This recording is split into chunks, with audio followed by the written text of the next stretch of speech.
Hello, amazing people. It's time for another hot lap. Buckle up, get your helmet, and let's go for a ride. With the lack of racing in our given series this week, we're going to be diving into some of the drama within the F1 and NASCAR world, as well as discussing the NASCAR race that took place this past week on the Dover International Speedway. Without further ado, let's get into our Formula One drama. Alright, open things up with Formula One. We are going to start with our favorite drama-based team, Red Bull Racing. Adrian Newey, the technical director at Red Bull Racing, since the conception of the racing team, is set to part ways with the Milton Keynes-based team after 19 years of service. Known amongst most for his prestige in research and development, developing the cars that brought championships to the likes of Sebastian Vettel and Max Verstappen with Red Bull. It is stated by Autosport.com that Adrian Newey is understood to be unsettled by Red Bull's situation and the saga around Horner, which has led to his shocked decision to inform the team management that he has decided to walk out. Adrian Newey is definitely a very crucial part of this Red Bull team. I think that being able to replace him is something that is just not going to happen. They're not going to find somebody else who can do everything that Adrian Newey brought to the team. I think they can find different people to fulfill different parts of what he brought, but that is definitely much more money to bring three people on to do the three things that he did, rather than just keeping him amongst the team. But evidently and understandably, he's very off-put by this whole case that's been going on, and he said it's time for him to depart.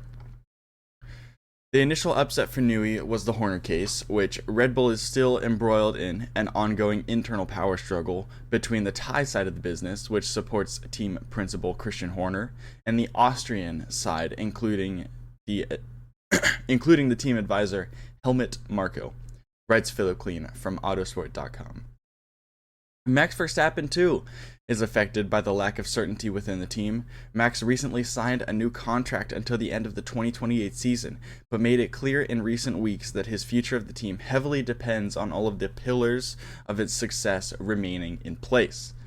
It has been unofficially confirmed that Max has a clause in his contract that makes it void should Helmut Marko leave.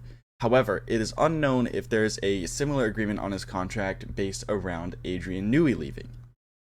Possible moves for Adrian Newey include Aston Martin Racing, which after the Saudi Grand Prix allegedly made Newey a big money offer, using their resource for money printing, being the owner of the team, Lawrence Stroll.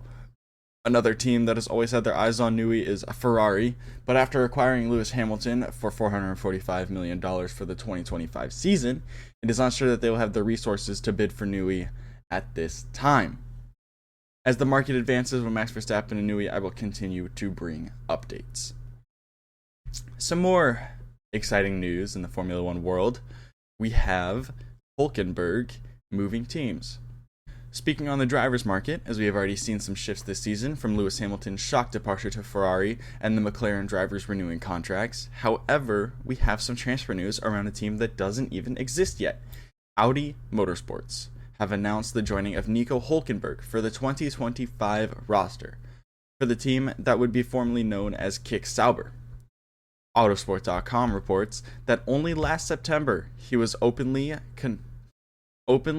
coveting his exact transfer, meaning the transfer to Audi, recognizing that Audi had wanted a German driver when it first formally announced its F1 entry a year earlier. Hulkenberg, obviously being German himself, found himself to be the perfect candidate for this position. He feels it's the chance that he was waiting for that was denied to him early on in his career. Ferrari's Carlos Sainz reportedly has a lucrative offer to formalize mutual long-term interest in the project, while Hulkenberg has matched Audi's early intentions in signing sooner, writes Alex K. from Autosport.com. It is interesting to speculate the possibilities for the Spaniard, as Lewis will take his place next year, the Spaniard of course being Carlos Sainz. Hulkenberg just felt as though the signing was his chance that he was denied early on in his career.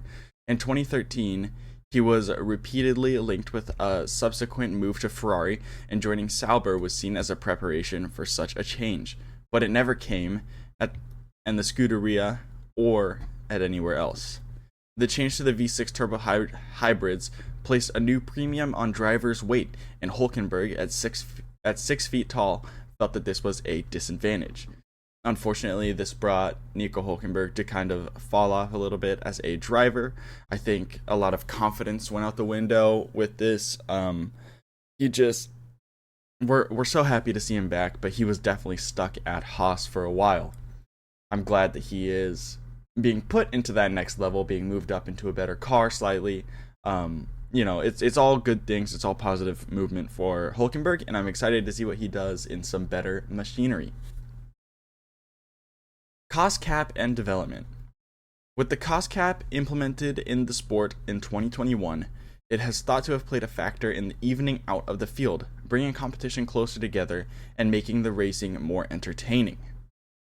However, former Aston Martin and Alpine team principal Otmar Szafnauer spoke out about the true lack of potency that this change has brought to the results on the track.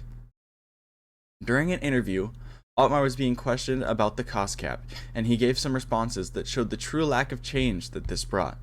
He stated, "I remember we faced this at Alpine. We couldn't buy what we wanted to buy. We had to do it over time. And the big teams, when they knew the cost cap was coming, because they had the money, they just bought all the stuff." Meaning that when the teams with the money just bought everything they could, or they thought that they would need for the future before the cost cap, and those who could not afford it ended up being screwed over by having the spending limits in the future. He gives an example of this, stating, "When I was talking to my aerodynamicist at Alpine, they said, we need one transparent floor so I can actually see what's going on. Others have it. This is only one of the things that the richer teams bought. Think of how the top 5 teams were able to treat themselves before the cost cap was announced to really set themselves up for the future. It is really easy to see how it can get out of control, and then limiting anyone at this point really does nothing to the field other than slow the R&D down, but at an exponentially different rate per team based on resources now instead of the money limit." So overall, essentially the cost cap being announced before it was being put in place allowed teams to prepare for the cost cap being put in place, and this meant that the likes of Red Bull, Mercedes, and Ferrari specifically, the teams that have finished higher and the teams that have more money, were able to kind of splurge right before the cost cap and buy a ton of crap that they might need one day, versus teams like Williams, Alpine, Alfa Romeo, Haas, the teams who don't have as much money and who finish further down the field and who need to catch up, who need the extra resources and R&D, were unable to afford that stuff, and now nobody can afford it, so they would have to sacrifice their R&D development in order to save for these other big expenditures and big products. So you can kind of see how that screws the lower teams over, because the bigger teams just bought it before the cost cap even went and got put in place. So it definitely wasn't as good at evening the field as they wanted it to be. Maybe there is something else that could possibly happen where it's like, and I think the cost cap does this a little bit, but like the higher you finish, the less you can spend, the lower you finish, the more you can spend. And I think the cost cap does do that, but at a rate that's just not enough to like actually do anything on the field itself. I think what else could they do? They could do like a Formula 2 style reverse grid, but that's not realistic. There's really not much they can do because it's not a spec series. It's like the teams who just nail it, the teams that get it right, the teams who get it wrong, and then this cost cap doesn't allow that like evening out of the field to happen. Also, other news for the USA audience. We are going to have a so-called Formula 1 channel set to be a 24/7 streaming channel for US viewers to access race replays and highlights from F1, F2, F3, and the Formula One Academy.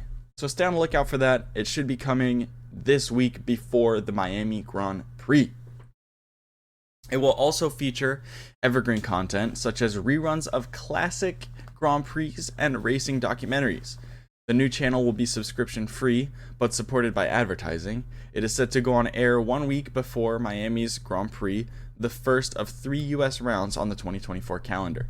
1 week before the Grand Prix, it should actually be live right now. So if you guys are interested in that, contact your TV provider. I'm sure you can look it up online to go to to find the code, the channel code for this channel.